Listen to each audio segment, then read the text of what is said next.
3 லட்சம் வெள்ளி கொடுக்கணும்னா நான் தங்கியிருக்கிற என்னோட வீட்டைத்தான் வைக்கணும். கொஞ்சம் பெரிய மனசு பண்ணுங்க தம்பி, ப்ளீஸ். என்னம்மா செய்யுது? Sorry guys, sorry sorry sorry. கொஞ்சம் இருங்க. இந்த கேஸோட பலம் என்ன, பலவீனம் என்ன, பலவீனத்தை எப்படி பலமாக்குறது, இப்படி பல நுணுக்கங்கள் இருக்கு. இந்த எல்லா அணுகுமுறையும் உங்களுக்கு தெரியும்னு சொல்றீங்களா? உங்களுக்கு என்ன அனுபவம் இருக்கு? முதல்ல நீங்க உங்களை நிரூபிச்சுக்காமீங்க. ஏன் முன்னாடி இல்ல, மொத்த ஃபர்ம் முன்னாடி. அம்மா, நெஞ்சு வலி இப்ப எப்படிமா இருக்கு? இந்த பையனை பாரு ஜாதகத்துல 11ல 9 பொருத்தமும் சரியா பொருந்தி இருக்கு. உனக்கு கொஞ்சமாவது அறிவு இருக்கா? கல்யாண பேச்சு பேசுறதுக்காக நெஞ்சு வலின்னு போய் சொல்லுவியாமா? நான்சி, இஸ்மத், சிவபாலன் 2 பேரையும் ஆபீஸ்க்கு வர சொல்லுங்க. என் கேஸ் chronology ஆஃப் events எங்க? இருங்க, இங்க தான் இருக்கும்.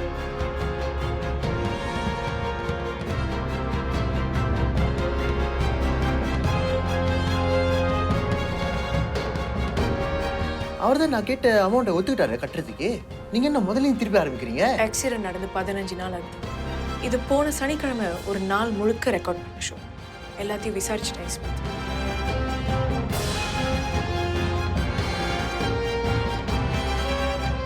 என்னம்மா இது?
இஸ்மத், மீட்டிங் முடிஞ்சதா? இஸ்மத், நடக்கிறீங்க? வலிக்கல? சரியாயிடுச்சா? சரியாயிருச்சு, எல்லாமே சரியாயிருச்சு. நமக்கு மேல ஒரு சக்தி இருக்கு, நம்புங்க. நம்பணும், நம்பணும். சக்தி இருக்கு, நம்பணும். சக்தியை நம்புங்க.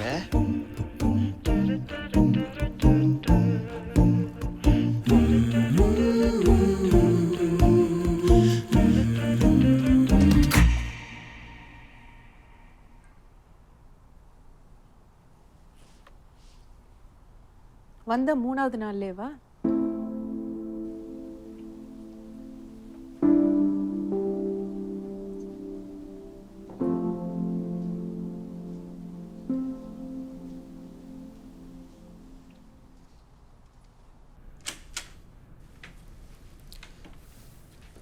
ரொம்ப நன்றிம்மா.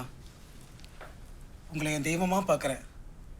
பணத்துக்காக எதையும் செய்கிற இந்த காலத்தில் உண்மைக்காக உங்கள் கிளைண்ட்டையே ஏற்று நின்னீங்களே, காலத்துக்கும் உங்களுக்கு கடமைப்பட்டிருப்பேன். அப்படிலாம் எதுவும் இல்லை மிஸ்டர் சிவபாலன். இப்பயும் நான் என் கடமையை தான் செஞ்சேன், நீதிமன்றத்தோட பிரதிநிதியா. அப்புறம் அந்த இஸ்மத்தோட டான்ஸ் வீடியோ ஒரு காப்பி உங்ககிட்ட தரேன், வச்சுக்கோங்க. ஏன்னா அவர் நாளைக்கு வேற ஏதாவது லாயர்ஸ் மூலமாக வந்தாலும் வரலாம். அந்த வீடியோ காமிங்க, யாரும் கேஸ் எடுக்க மாட்டாங்க. உங்களுக்கு பணம் ஏதாச்சும் கொடுக்கணுமா? நீங்கள் முதல்ல எங்ககிட்ட வந்திருந்தீங்கன்னா வாங்கியிருப்பேன். இஸ்மத் தான் என்னோட கிளையண்ட், நீங்கள் எதுவும் தர தேவையில்லை. ரொம்ப நன்றிம்மா, ரொம்ப நன்றி. ஆனால் மிஸ்டர் சிவபாலன், இனிமேல் கொஞ்சம் கவனமாக வண்டியை ஓட்டுங்க. இதோட 3வது ஆக்சிடென்ட். ஓகேம்மா. சரி இருங்க, அந்த டான்ஸ் வீடியோட காப்பி கொண்டு வரேன்.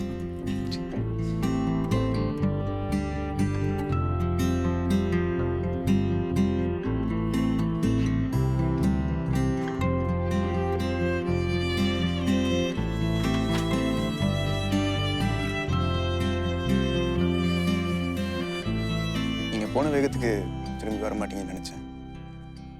போன வேகத்துலயே வந்துட்டீங்க. chronology of events இது இன்னைக்கு கொடுக்கணும்ல, மறந்துட்டேன். ரொம்ப கவலைப்படாதீங்க, நேரத்துக்கு கொடுத்துருக்கோம். விடிய விடிய நான் தான் ஆஃபீஸ்லேயே உட்காந்து எல்லாத்தையும் முடிச்சு கொடுத்தேன். இன்னும் தூங்க கூட இல்லை உங்களுக்காக. நீங்கள் செய்ய வேண்டியதை நான் செஞ்சுட்டேன். எனக்கு யாரோட தயவும் தேவையில்லை. என் வேலையை எதுக்கு நீங்க செஞ்சுக்க? இது உங்கள் வேலை மட்டும் இல்லை, ஆஃபீஸ் வேலை. இருந்து முடிச்சு கொடுக்க அக்கறை இல்லைன்னா வேற யாராவது பண்ணி தானே ஆகணும். அதான் நான் பண்ணேன்.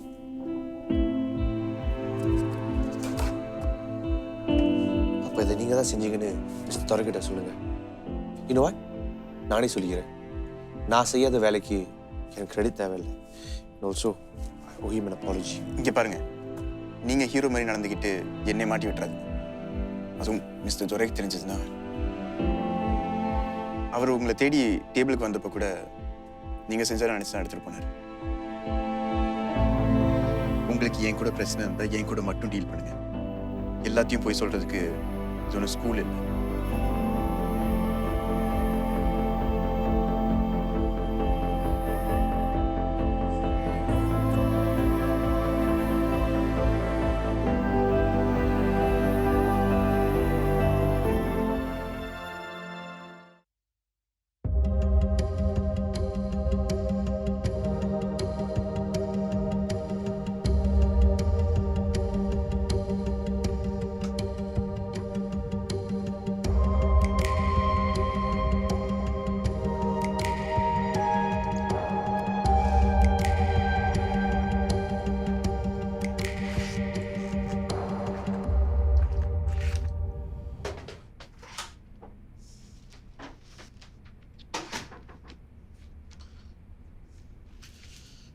எத்தனை தடவை கால் பண்ணுறது? ஆன்சர் பண்ணல. எங்கே போயிருந்தேன்? கொஞ்சம் அப்பாயின்மெண்ட்ஸ் பிஸியாக இருந்தேன். ஏன்? கிளைண்ட் மீட்டிங்கிற பேரில் கம்பெனி காசில் காஃபி குடிச்சிக்கிட்டு இருந்தியா? நான் அந்த தேவைகளுக்காக கம்பெனி காசை கிளைம் பண்ணுறது நிப்பாட்டி ரொம்ப நாளாகுது. உனக்கு தெரியாது?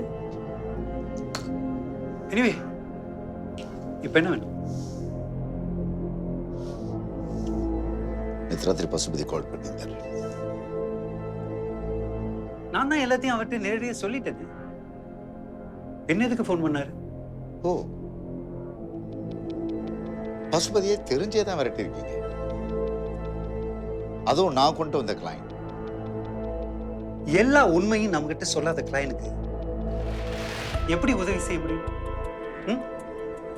அதுவும் பணத்தை கொடுத்தா தீர்ப்பை வாங்கலாம்னு நினைக்கிற ஒரு கிளையண்ட் நமக்கு தேவையில்லை. கிளைண்ட்ஸ் கிட்ட பணம் இருக்குன்னா அவங்க கேட்கறத நாசுக்கா செய்யறதுல என்ன கஷ்டம் ராஜா? அதுவும் பசுபதி கிட்ட நிறையவே பணம் இருக்கு. துரை,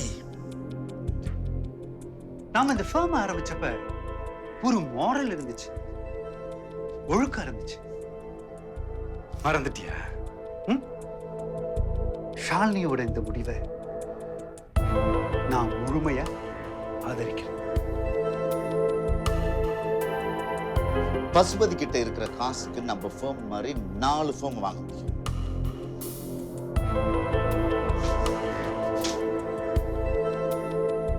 பாரு, வேற ஃபர்ம் என்கேஜ் பண்ணியாச்சு. பேப்பர்ல வந்திருக்கு. ஷாலினி மாதிரி ஒரு அசோசியேட்க்கு நம்ம ஃபர்ம் உடைய லாப நஷ்டங்களை பத்தி கவலைப்படுறதுக்கு அவசியமே இல்லை. ஆனா ஒரு பார்ட்னரா உனக்கு அந்த அக்கறை இல்லை ராஜா. பசுபதியோட பையன் சொன்னது பொய்யாவே இருக்கட்டும், ஆனா அவனுடைய அப்பா ஒரு பணக்காரன், அதுதான் நிஜம். அந்த நிஜம் எவ்வளவு தூரம் வேணாலும் போய் தன் பையனை காப்பாத்த நினைக்கும். அதுக்கு தொண போறதுல என்ன தப்பு? நான் பண்ண தப்பு என்ன தெரியுமா? உன்னை நம்பி உன்கிட்ட இந்த கேஸ் ஒப்படைச்சது. இதை நானே அதே ஷாலினியை வச்சு லீட் பண்ணேன்.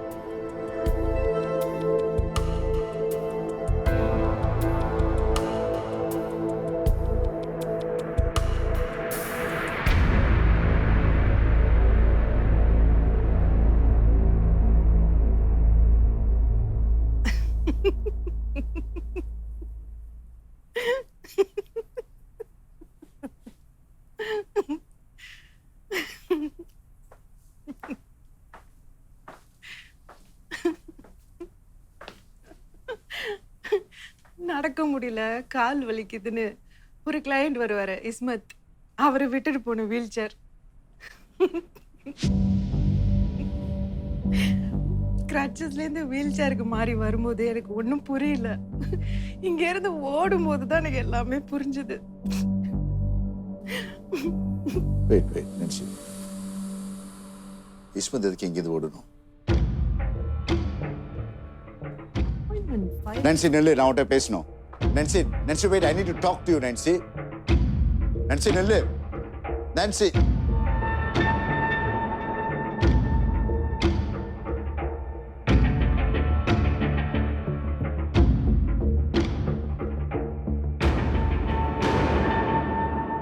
சார், நான் திரும்ப சொல்றேன், எனக்கு அந்த லாயர்ஸை பார்க்க விருப்பம் இல்லை. எனக்காக யாரும் வாதாட வேண்டாம் sir. I don't want to see anyone.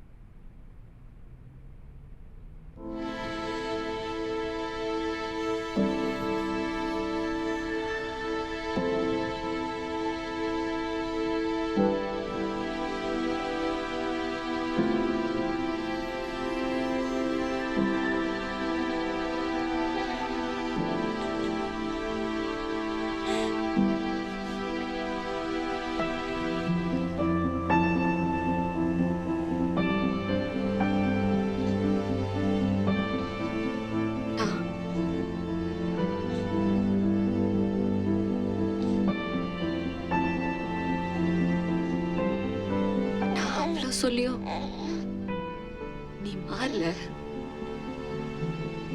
நம்ம இங்க இருந்து போனதுக்கு அப்புறமாவது நீ மாறுவே நம்பிதான் உன்னை கூட்டிட்டு போனேன்.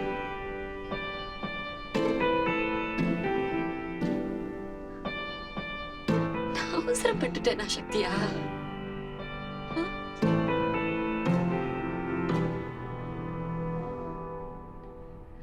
உன்னை என் வாழ்க்கை விட்டு போக சொல்லி துரத்தி விட்டப்ப கூட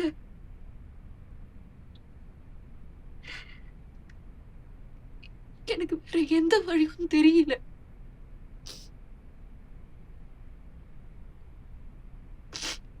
நீ கிளம்பி போய் 3வது வாரம் நான் என் வேலை இடத்துல மயக்க போட்டு விழுந்துட்டேன். அதுக்கப்புறம் தான்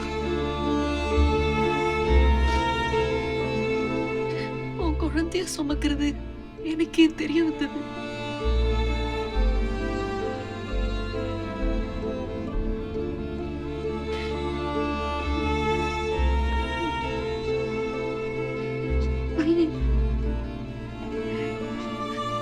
நம்ம பையன் பேரு அஸ்வின்.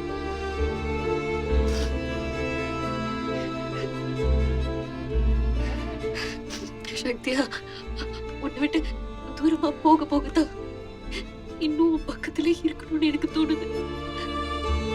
ப்ளீஸ் சீக்கிரமா திரும்ப வந்துரு. நம்ம 3 பேரும் புதுசா ஒரு வாழ்க்கை வாழலாம். சக்தியா ப்ளீஸ்.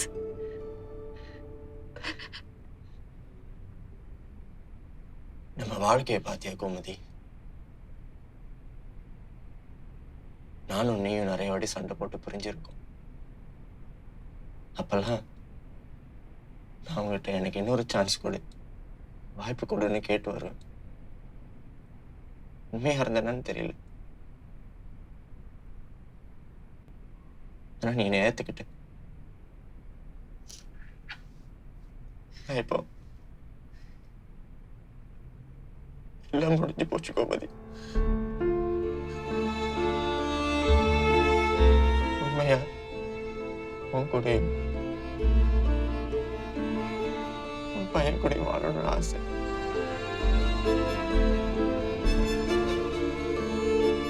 முடிஞ்சு போச்சு. இல்ல சக்தியா ப்ளீஸ், இந்த மாதிரிலாம் சொல்லாத. ஓகே, எனக்கு நம்பிக்கை இருக்கு. சக்தியா இங்க பாரு, நான் சொல்றது கேளு. சரி, எனக்காக இல்லாட்டினாலும் நம்ம குழந்தைக்காக please.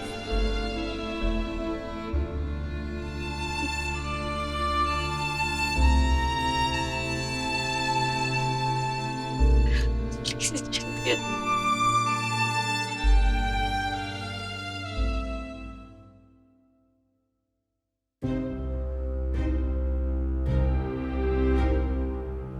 So how's the case going? Okay, yeah.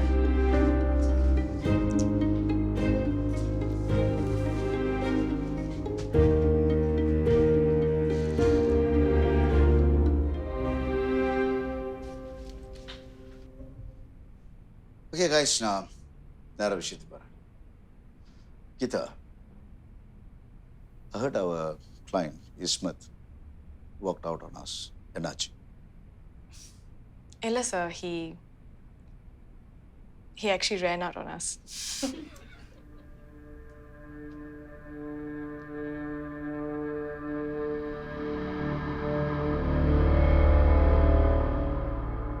அதான் சார், நடக்க முடியாது, ஆட முடியாதுன்னு நம்ம கிட்ட போய் சொல்லிட்டு டிவி ஷோல ஆடிட்டு இருந்தாரு.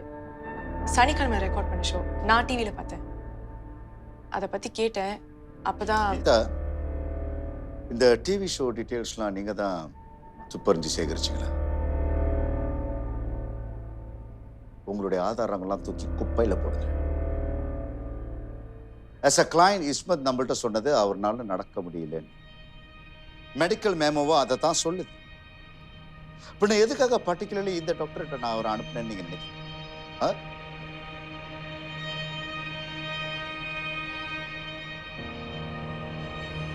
கிளையண்ட் நமக்கு பே பண்றது நாம அவங்களுக்கு வக்காலத்து வாங்க, அவங்களையே குறுக்கு விசாரணை செய்யறது. ஒரு கேஸ்ல ஜட்ஜ்மெண்ட் வர வரைக்கும் ரெண்டு பார்ட்டி சொல்றதும் உண்மைதான். கேள்வி கேட்காம அவங்க நம்புற உண்மையை உண்மைன்னு நிரூபிக்கிறதா ஒரு லாயரா உங்களுடைய வேலை.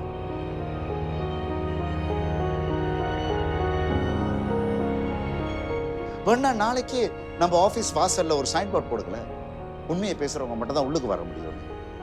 ஒருத்தம் கூட வர மாட்டான், வர முடியாது. உங்களே சத்தம்.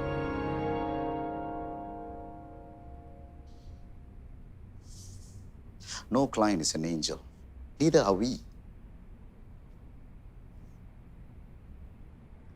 உங்களுடைய இந்த தன்னிச்சையான தப்புனால இந்த ஃபேர்முக்கு நஷ்டம்.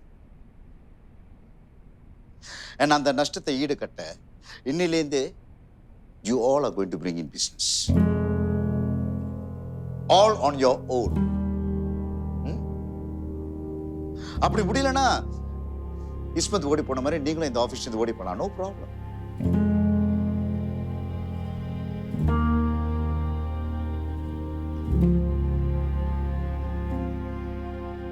அண்ட் ஷாலினி, இது அவங்களுக்கு மட்டும் இல்லை, உங்களுக்கு சத்தம். நீங்களும் ஒரு பெரிய கிளையனை வீட்டுக்கு அனுப்பிட்டீங்க. ஸோ கீதாக்கு சொன்னதுதான் உங்களுக்கும், இன்ஃபேக்ட் உங்க எல்லாருக்குமே. You all make up for your losses.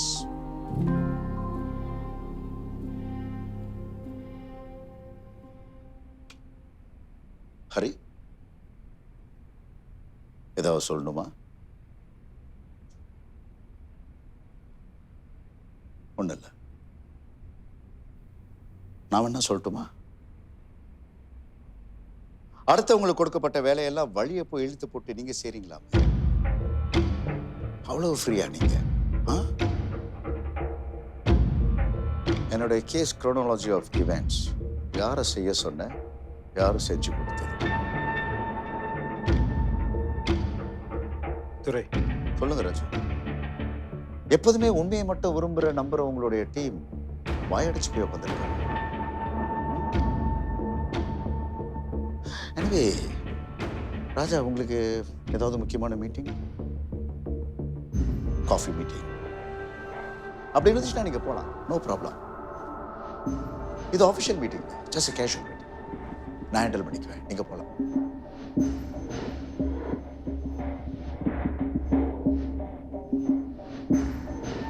சொல்லுங்க ஹரி, உங்களுக்கு தெரிஞ்சிருக்கு? ஆமாம் சார், அந்த அசைன்மெண்ட் நான் தான் பண்ணேன். பட் ஐம் சாரி சார், இனிமேல் மற்றவங்க வேலையில் நான் தலையிட மாட்டேன். No no no no. இனிமே அடுத்தவங்க வேலை தான் உங்க வேலையே. இதுக்கப்புறம் நம்ம ஆஃபீஸ்க்கு தேவையான legal research, chronology of events, pre litigation preps, agreement preps, இது எல்லாத்தையும் நீங்கள் தான் செய்ய போகிறீங்க. ஸோ உங்கள்கிட்ட இருக்கிற அந்த எக்ஸிஸ்டிங் கேசஸ் இது எல்லாத்தையும் மற்ற அசோசியேட்ஸ்கிட்ட ஹேண்ட் ஓவர் பண்ணி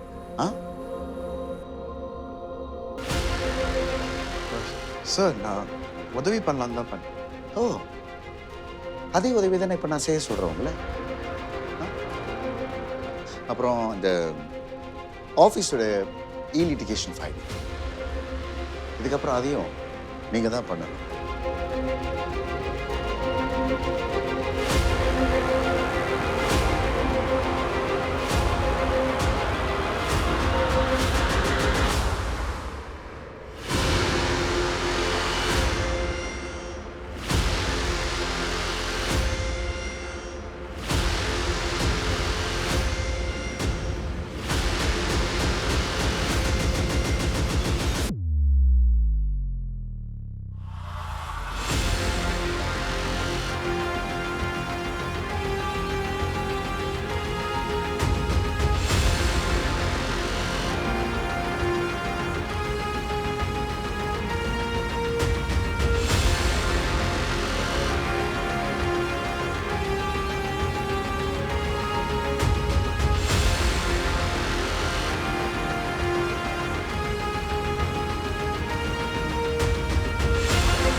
உங்களுக்கு போய் ஹெல்ப் பண்ணல,